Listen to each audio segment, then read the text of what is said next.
Hello, my name is Emily Conley. I currently live at home in Wisconsin and I work with Gunderson Health System.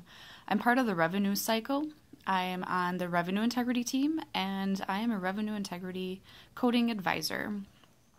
Our unit was actually created in order to help be an in-between between the back-end coders and also all the departments and providers, administrative directors, and clinical managers, as there wasn't really anybody in between there in order to communicate or to help educate.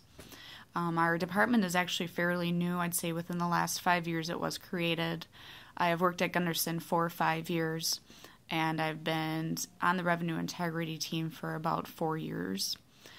The revenue integrity team actually started off with 3 different positions. It started with a representative, a supervisor, or I'm sorry, not a supervisor, but a specialist, and then the advisor was the top of the department. They did work directly with the manager.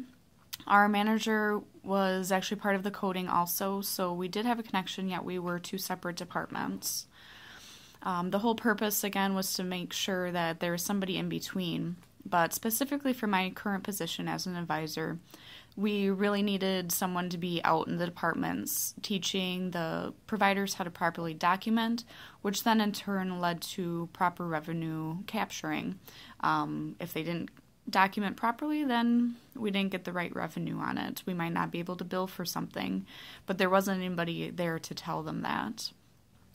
What the revenue integrity advisors would do is they would, again, make sure that they're getting documented properly. Either the provider themselves make sure they capture that code, or on the back end, the coders would capture that. We definitely can see revenue increase since this department has started. Departments are very happy with us being out there, and they've also learned a lot. So regardless, we are always needed even as they start knowing more. We did start with 9 advisors. That was for the whole Gunderson company, including regional locations. Each advisor had about maybe 6 departments. As of right now, we're only down to 4 advisors. So I did start with 5, and now I'm up to 22 different departments that I do work with.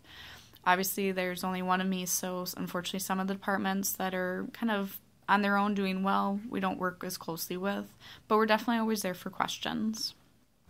What we do and how we do our jobs is we need to be available for our departments. Clinical managers, providers, administrative directors, but also our coders and the coding supervisors.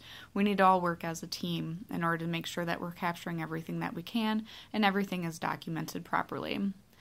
As advisors, we do travel. We will actually go and sit in the departments that have room for us.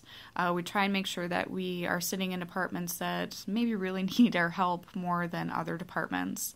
They might need a little bit more push and more education in order to do their job properly. So we actually will go out to the departments. In order to do that, we will actually audit the provider's notes, making sure that they are documenting right. If they need feedback, then we give that education right away because we are in that department. We can help them. What we do, again, is we will actually go over their notes, read each section, make sure that they are capturing every level of service that are possible. If they're doing any in-office procedures, we'll make sure that they're also capturing that, or at least marking that encounter or claim in order for the coder on the back end to make sure that they get that code if they aren't sure what that is. We'll go and actually give them feedback then. If they're missing any section, we'll kind of go over it with them, tell them where they can increase or be better at. We will also meet with them and educate them on overall general guidelines for coding. Primarily office visits is what we focus on because that's a little bit more in depth, because it does take a lot more to determine what level of service. So we work with them constantly. We will also audit the coders to make sure that they are also doing that. So per compliance, we are required to do so many reviews per month, but we also want to make sure that we're leaving room in order to educate and give feedback, because you can audit all you want, but if you're not telling them what they're doing right or wrong, nothing's going to change.